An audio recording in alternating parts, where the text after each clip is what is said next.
मित्रांनो, जर आईचं प्रेम मनात जिवंत असेल तर चॅनेलला सबस्क्राईब करा. मी काकाजवळ नोकरी मागायला गेलो तेव्हा काकाने माझ्या हातामध्ये बाईकची चावी ठेवली आणि बोलू लागला, बेटा आदर्शच्या जरा तुझ्या काकूला शॉपिंग करून आण. मी बाईकची चावी घेतली. ठीक आहे काका, असं बोलून काकू सोबत जाऊ लागलो. काकू देखील हसू लागली, पटकन बाईकवर बसली आणि माझ्या कमरेवर हात ठेवून बोलू लागली, चल आदर्श घेऊन चल. मला तर खूप मोठा धक्का बसला, कारण त्या रात्री काकूने त्यावेळेला माझं वय 19 वर्ष होतं, परंतु मी दिसायला एका हिरोपेक्षा कमी नव्हते होतो. मी दिसायला इतका स्मार्ट होतो की जेव्हा कोणी एखादी मुलगी मला पाहायची तेव्हा ती माझ्याकडे पाहतच बसायची. मी 5.5 फूट उंच मुलगा होतो. मी अगदी धष्टपुष्ट होतो. माझं शरीर अगदी व्यवस्थित होतं आणि चेहऱ्यावर हलकीशी दाढी आली होती आणि थोडी बहुत मिशी देखील आली होती. माझं ग्रॅज्युएशन पूर्ण झालं होतं, परंतु मला आता नोकरी करायची होती आणि पुढे मला शिकवण्याची माझ्या आईवडिलांमध्ये ऐपत नव्हती. त्यामुळेच माझ्या वडिलांनी सांगितलं की ज्या शहरात जाऊन काहीतरी काम कर.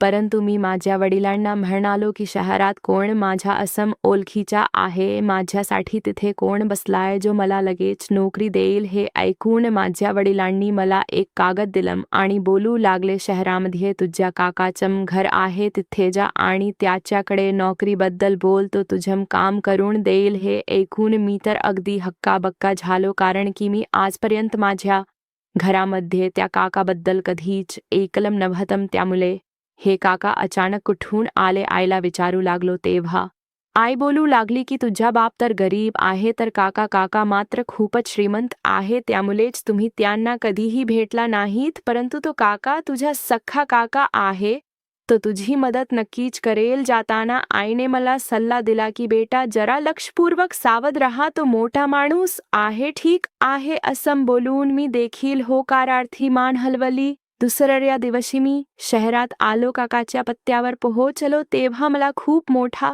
धक्का बसला, कारण की काकाचं घर इतकं मोठं आणि आलिशान होतं की मी अगदी डोळे मोठे करून त्या बंगल्याकडे पाहत होतो. माझा काका तर खरंच इतका श्रीमंत होता आणि माझा बाप मात्र इतका गरीब. या गोष्टीने मी अगदी हैराण आणि परेशान झालो होतो. काकाचा नोकर मला आतमध्ये घेऊन गेला आणि माझी काका सोबत भेट घडवून आणली. जेव्हा मी काकाला सांगितलं की मी तुमच्या पुतण्या आहे, गावावरून आलो आहे, तेव्हा काका खूपच खुश झाले. मला मिठी मारून बोलू लागले, अरे बेटा तुझा बाप माझ्यावर नाराज आहे. जेव्हा मी शहरात आलो आणि माझा व्यवसाय सुरू केला तेव्हा मी त्याला देखील ऑफर दिली होती की त्याने माझ्या जवळ यावं आणि माझ्यासोबत त्याने काम सुरू करावं, परंतु त्याने नकार दिला. जर त्याने त्याच्या वेळेला माझ्यासोबत काम केलं असतं तर माझ्याप्रमाणेच आज तो देखील लखपती असता. काकाचं बोलणं ऐकून मला माझ्या वडिलांवर कीव येऊ लागली. माझ्या बाबांनी माझ्या काकांची एवढी चांगली ओनफर धुडकावून चांगलं केलं नव्हतं. आज जर माझ्या वडिलांनी त्याच वेळेला काकांसोबत काम केलं असतं तर मला असम दारोदार फिरून नोकरी शोधावी लागली नसती. त्यामुळेच मी काकाला म्हणालो की माहीत नाही काय विचार करून माझ्या वडिलांनी तुमची ती ऑफर नाकारली होती. परंतु मी माझ्या वडिलांप्रमाणे नाही. मी आता तुमच्या सोबत राहीन. तुम्ही मला माझ्यासाठी कोणती तरी नोकरी शोधून द्या. काका माझ्या बोलण्यावर हसू लागले आणि बोलू लागले, तू माझा सख्खा पुतण्या आहेस, तुला दुसरीकडे कुठे जाऊन नोकरी करण्याची काय गरज आहे. माझ्या घरीच राहा, माझ्या घरातली काम करत जा. मी प्रयत्न तर करेन, परंतु जेव्हापर्यंत तुला परमनंट नोकरी मिळत नाही तेव्हापर्यंत तुझी हीच नोकरी आहे. काकाचं बोलणं ऐकून मी खुश झालो. माझी तर हीच इच्छा होती की मी काका सोबत राहावं आणि त्याच्याप्रमाणे श्रीमंत व्हावं. काकाने त्या दिवशी मला त्याचं घर दाखवलं आणि सांगितलं की माझ्या 2 बायका आहेत, परंतु तुला माझ्या दुसऱ्या बायकोची काळजी घ्यायची आहे, कारण की ती माझी खूप आवडीची आहे, ती माझी अगदी लाडकी आहे. हे ऐकून मी अगदी हैराण झालो की काकाला 2 बायका होत्या. ठीक आहे, जाऊ दे, मला काय करायचं आहे. सध्या तरी मी काकाच्या घरी राहू लागलो. तिथेच मला समजलं की काकाने मी येण्याच्या 2 दिवस आधीच दुसरं लग्न केलं होतं. त्यामुळेच नातेवाईकांमध्ये त्याच्या दुसऱ्या लग्नाबद्दल चर्चा सुरू होती. कोणी बोलायचं की काकाने दुसरं लग्न करून चांगलं केलं, कारण की त्याची पहिली बायको इतकी काही सुंदर नव्हती, काही खास नव्हती. परंतु कोणी बोलायचं की काका श्रीमंत झाला होता, त्यामुळेच कमी वयाच्या मुलीसोबत लग्न केलं आणि बिचाऱ्या पहिल्या बायकोसोबत खूपच वाईट केलं. परंतु मी जेव्हा काकाच्या घरी आलो तेव्हा काकाची पहिली बायको खूपच खुश होती, कारण की काका श्रीमंत हो. त्याच्याकडे पैशांची काहीच कमतरता नव्हती. घरामध्ये सुखसोयीची प्रत्येक गोष्ट होती. अशामध्ये एखाद्या बाईला कसल्या त्रास असू शकत होता. त्यामुळेच तर तिने काकाच्या दुसऱ्या बायकोला अगदी सहजरित्या स्वीकारलं होतं. इतक्या श्रीमंत पैशावाल्या माणसाला एखादी बाई कसम काय सोडून जाऊ शकत होती. परंतु दुसऱ्या दिवशी जेव्हा मी काकाच्या दुसऱ्या बायकोला पाहिलं तेव्हा मी अगदी हैराण झालो. ती अगदी माझ्या वयाची होती आणि इतकी सुंदर होती की जो कोणी तिला पहिल्यांदा पाहिल तिच्या अगदीच दिवाना होऊन जाईल. मी देखील पहिल्या नजरेतच तिच्या दिवाना झालो होतो. परंतु ती माझी काकू होती.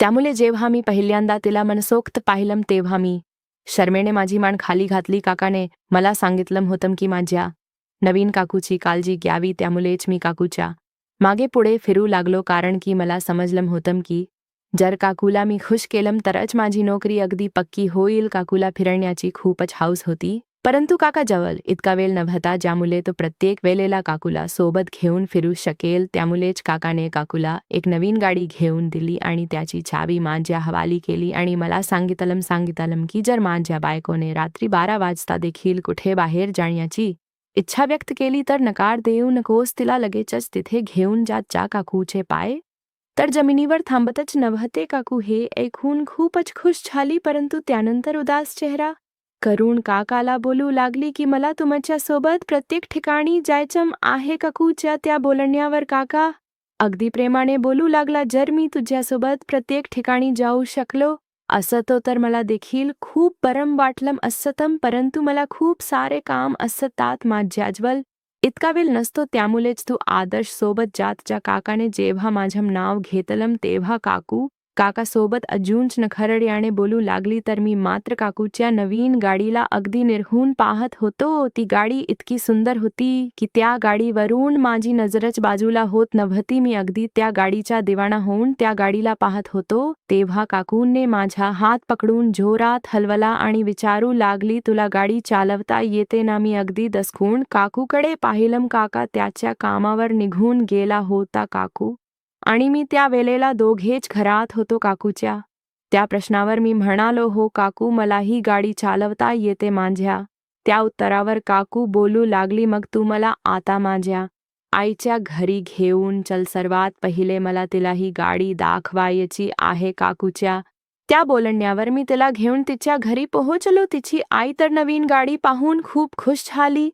आणि काकाला आशीर्वाद देऊ लागली की काकाने त्यांच्या मुलीला अगदी राणी बनवून ठेवला आहे. आम्ही काही वेळ तिथे थांबलो आणि मग काकूने मला नवीन हुकूम दिला आणि सांगितलं की मला शॉपिंग करायची आहे. एखाद्या चांगल्या शॉपिंग मॉलमध्ये घेऊन चल. मला आता त्या शहरातले रस्ते चांगलेच ठाऊक होते, त्यामुळे मी काकूला एका मॉलमध्ये घेऊन गेलो जिथे काकूने अगदी मनसोक्त शॉपिंग केली आणि घरी आली. काकूच्या जवळ जो काही पैसा होता तो सर्व पैसा काकाने दिलेला होता, परंतु काकू जरा कंजूस टाईपची होती. एकदा मला मार्केटमध्ये घेऊन गेली तेव्हा मला टी शर्टसाठी विचारलं देखील नाही, तर स्वतःने मात्र त्या मार्केटमधलं खूप सारं महागड सामान खरेदी केलं होतं. मला या गोष्टीमुळे खूप दिवस वाईट वाटत राहिलं, कारण की ती सर्व संपत्ती माझ्या काकाची होती. जर तिने मला त्या पैशातून एखादी वस्तू खरेदी करून दिली असती तर तिचं काय नुकसान होणार होतं.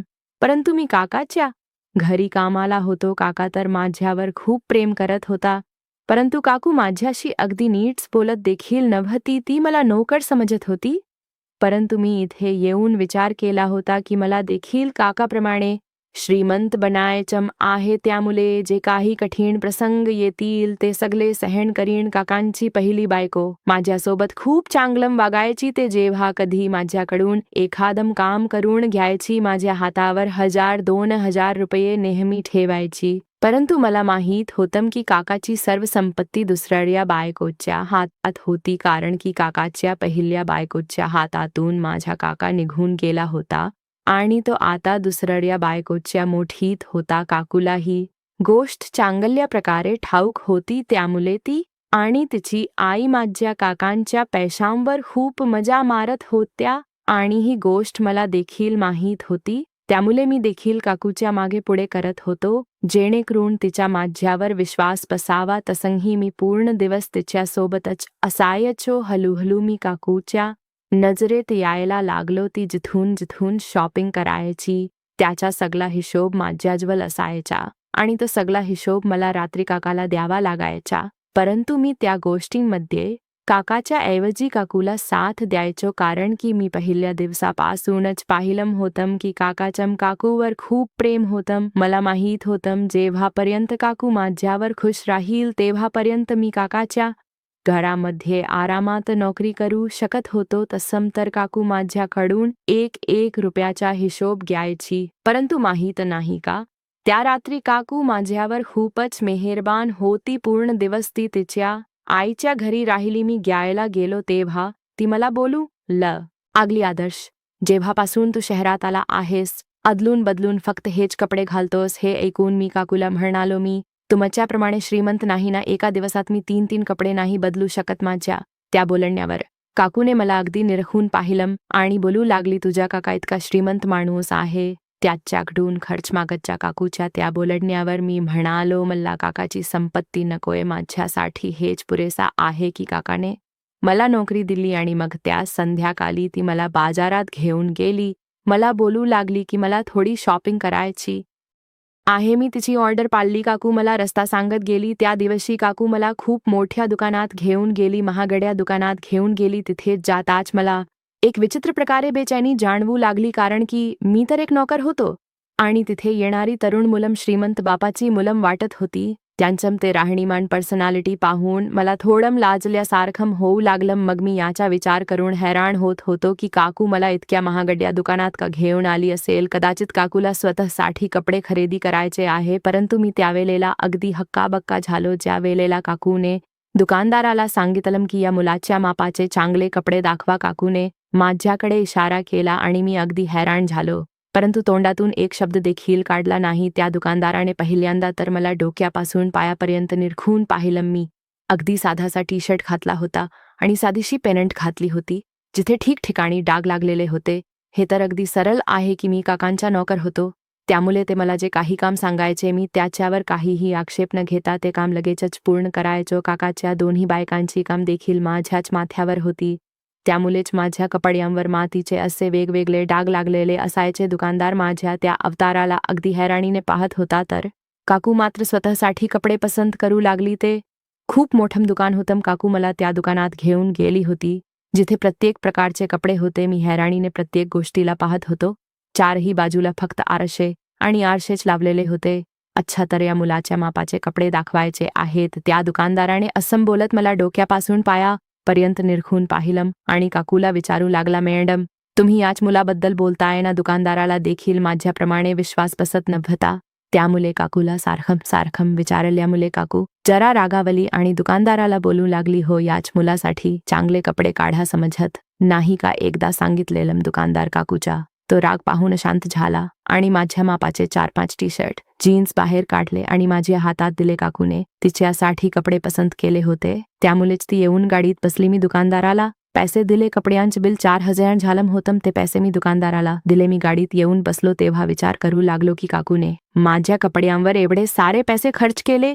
आणि हीच गोष्ट जेव्हा मी काकूला बोलून दाखवली तेव्हा ती बोलू लागली की तू आजकाल माझ्यासोबत ये जा करतोस, त्यामुळे जरा चांगले कपडे घालत जा, नाहीतर लोक काय बोलतील. मॅडम तर स्वतः एवढे चांगले कपडे घालून फिरते आणि नोकर मात्र मल्लेल्या आणि जुन्या कपड्यांमध्ये फिरत असतो. काकूचे ते बोलणं ऐकून मी काकूचे आभार मानले, तर काकू बोलू लागली की बस तुला फक्त याची काळजी घ्यायची आहे. काकूच्या त्या बोलण्यावर मी तिच्याकडे पाहिलं. कोणती काळजी काकू? तेव्हा काकू बोलू लागली की आजच्या शॉपिंगचे बिल 40,000 रुपये झाला आहे, परंतु तुला काकाला सांगायचं आहे की 80,000 रुपये बिल झालं. काकूच बोलणं मला अगदी चांगल्या प्रकारे समजलं होतं, त्यामुळे मी देखील शांत झालो. माझी शांतता पाहिली तेव्हा माझी काकू बोलू लागली की मला तुझ्या काकापासून ही गोष्ट लपवायची नाही. खरं तर माझी मजबुरी आहे. माझी आई खूप आजारी राहते. हे ऐकून मला असं वाटलं की जणू काय काकू मला घाबरते, त्यामुळेच मी काकूला म्हणालो की तू अजिबात काळजी करू नकोस, मी ही गोष्ट काकाला अजिबात सांगणार नाही. त्या दिवशी काकू माझ्यावर खूपच खुश होती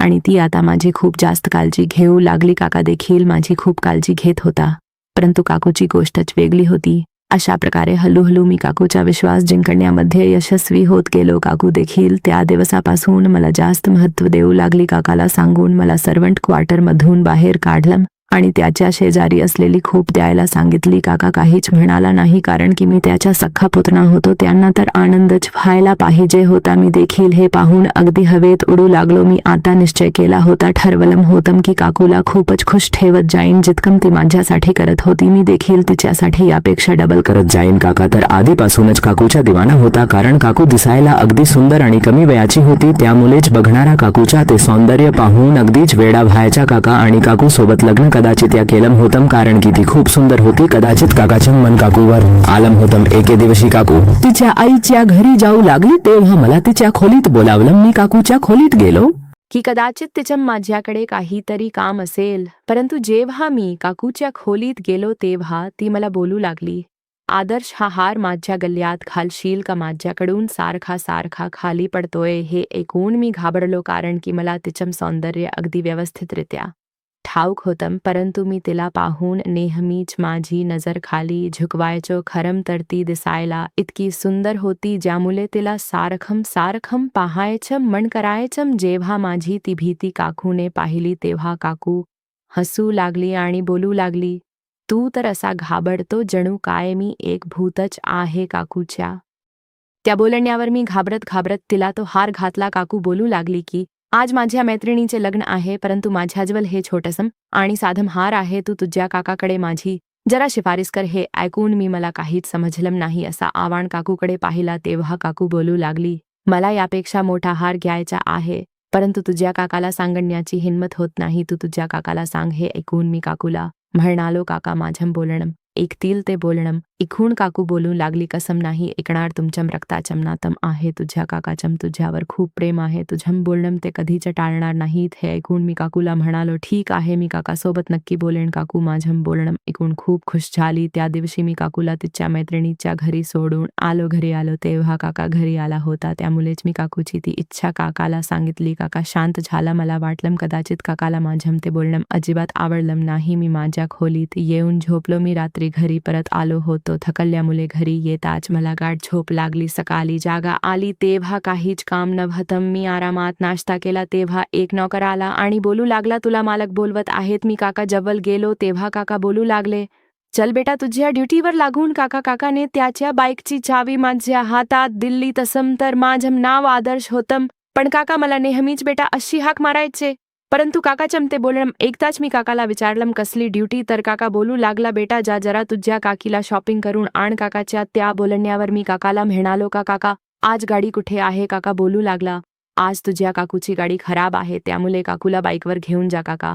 आणि मी हे सर्व बोलत होतो की इतक्यातच काकू आली आणि बोलू लागली, चल बेटा. मी म्हणालो, ठीक आहे काकू, चल. मी बाईची चावी घेतली आणि काकूला मागे बसवलं आणि निघालो. मी रस्त्यामध्ये काकूला विचारलं, काकू कुठे जायचं आहे? काकू बोलू लागली, रात्रीची गोष्ट विसरलास? मी म्हणालो, कोणती गोष्ट? काकू बोलू लागली, सांगितलं तर होतं तुला की माझ्या मैत्रिणीचं लग्न आहे, परंतु माझ्याजवळ एक साधा छोटासा हार आहे. तू तुझ्या काकाकडे माझी शिफारस कर आणि मला एक मोठा हार पाहिजे, परंतु तुझ्या काकाला बोलायची हिंमत होत नाही. तोच तुझ्या काकाला सांग. त्यावर मी म्हणालो, अच्छा. मग काकाने माझं बोलणं ऐकलं. हा, मग काकू अगदी आनंदाने सांगू लागली. तेव्हा मी काकूला विचारलं, मग कुठे जायचं आहे? काकूला शॉपिंग करण्याची खूपच हौस होती, त्यामुळेच काकू बोलू लागली, चल आज मला सोनाराकडे घेऊन चल, मला माझ्यासाठी हार बनवून घ्यायचा आहे. मी काकूला सोनाराच्या दुकानाकडे घेऊन गेलो. काकूने दुकानात येताच महागडे हार बघायला सुरुवात केली. मला माहीत होतं की काका तो हार काकूला नक्कीच घेऊन देईल, त्यामुळेच मी दुकानामध्ये अगदी आरामात बसलो होतो. सोनार काकूला महागडे सेट दाखवत होता. काकूला पाहून त्याला समजलं होतं की ही मुलगी खूप श्रीमंत आहे, त्यामुळेच तर तो काकूला इतकी इज्जत देत होता. काकू सोनाराच्या दुकानामध्ये बसून सेट पसंत करत होती तेव्हा काकूने 18 लाखाचं सेट खरेदी केलं आणि मला सांगितलं की तू दुकानदाराला पैसे दे. मला इथे येताना काकांनी पैसे दिले होते, परंतु जेव्हा मी काकाने दिलेले पैसे मोजले तेव्हा ते पैसे खूप कमी होते. काकू दुकानदाराला बोलू लागली, तुम्ही माझे सेट पेन करा, मी आताच माझ्या नवऱ्याकडून अजून पैसे मागवते. हे ऐकून दुकानदार खुश झाला आणि त्याने त्याच्या नोकराला सांगितलं, राजूजा पटकन मॅडम साठी चहा कॉफी घेऊन ये. सोनार काकूचा पाहुणचार करू लागला, कारण की काकू त्याला इतकी मोठी रक्कम देणार होती. इतक्यातच दुकानदाराचा नोकर चहा घेऊन आला. काकू सेट चेक करत होती. तिने चहासाठी नकार दिला आणि मला चहा देऊन बोलू लागली, तू हा चहा पी. मी अगदी मान खाली घालून चहा पकडला आणि चहा पिण्यामध्ये मग्न झालो. काकू दुकानदाराला बोलू लागली की हा मुलगा इथे बसलेला आहे, मी बाहेर माझ्या गाडीमध्ये माझ्या आईला हा सेट दाखवते असं बोलून काकू बाहेर निघून गेली आणि मी मात्र अगदी आरामात चहा पीत होतो. त्यावेळी दुकानदार दुसऱ्या ग्राहकांना वस्तू दाखवण्यामध्ये मग्न झाला. काकूला बाहेर जाऊन खूप वेळ झाला होता. तेव्हा मला थोडी काळजी सतावू लागली. सोनार देखील बोलू लागला की बाहेर जाऊन तर मी मॅडमना बघते आणि खूपच उशीर केला आहे. सोनारचं बोलणं ऐकून मला जोरदार झटका बसला. मला अचानक आठवलं की मी घरातून तर बाईक घेऊन आलो होतो. मग काकू दुकानदाराला असं का म्हणाली की हा मुलगा इथे बसला आहे, मी जरा बाहेर गाडीत असलेल्या माझ्या आईलाही सेट दाखवून येते. हे बोलणं आठवताच मला माझ्या चुकीची जाणीव झाली. मी लगेचच बाहेर निघालो, पण तो सोनाराने मला पकडलं आणि बोलू लागला की तू देखील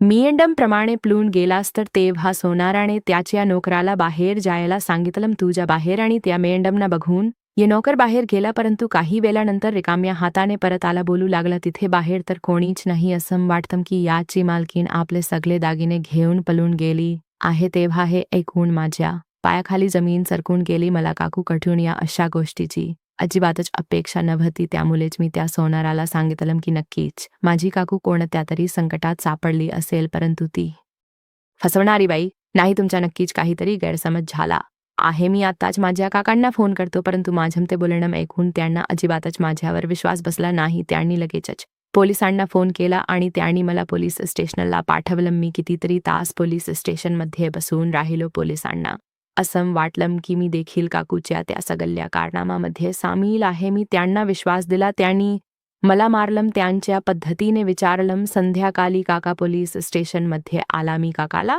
सर्व काही सांगितलं. ज्याला ऐकून काका मला पोलीस स्टेशन मधून सोडवून घरी घेऊन आला. मी घरी जाऊन काकाला विचारलं. काकू घरी आली नाही. काकाच्या चेहऱ्यावरचा रंग उडाला होता. माझं बोलणं ऐकून काका बोलू लागला नाही. ते सगळं सोनं आणि घरातले सगळे पेपर घेऊन कुठेतरी गायब झाली आहे. हे ऐकून तर मला जोरदार झटका बसला. मला तर काकूकडून या गोष्टीची अजिबातच अपेक्षा नव्हती, परंतु काकाला समजलं होतं की काकूने काकासोबत लग्न फक्त श्रीमंती पैशाच्या लालसेपोटीच केलं होतं आणि जशी काकूला संधी मिळाली ती काकाचा सगळा पैसा घेऊन पळून गेली. काकू जाता जाता मला देखील फसवून गेली होती, परंतु काकाचं माझ्यावर खूप प्रेम होतं. काकांनी खूप मुश्किलीने कोणत्या प्रकारे मला सोडवलं होतं आणि घरी घेऊन आला होता.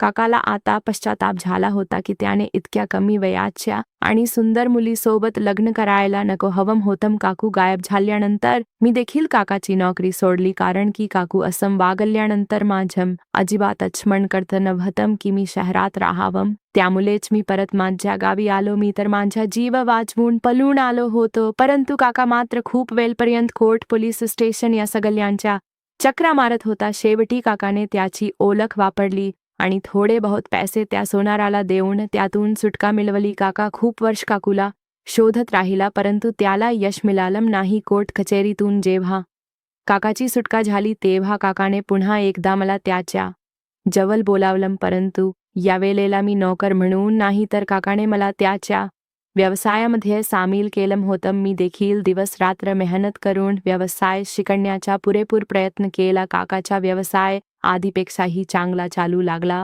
आज माझा काका माझ्यावर खूप खुश आहे आणि त्याने त्याचे सगळे कारभार माझ्या हवाले केले आहेत. मित्रांनो, जर तुम्हाला ही कथा आवडली असेल तर व्हिडिओला लाईक करा आणि अशा छान छान कथा पाहण्यासाठी चॅनलला सबस्क्राईब करा. धन्यवाद.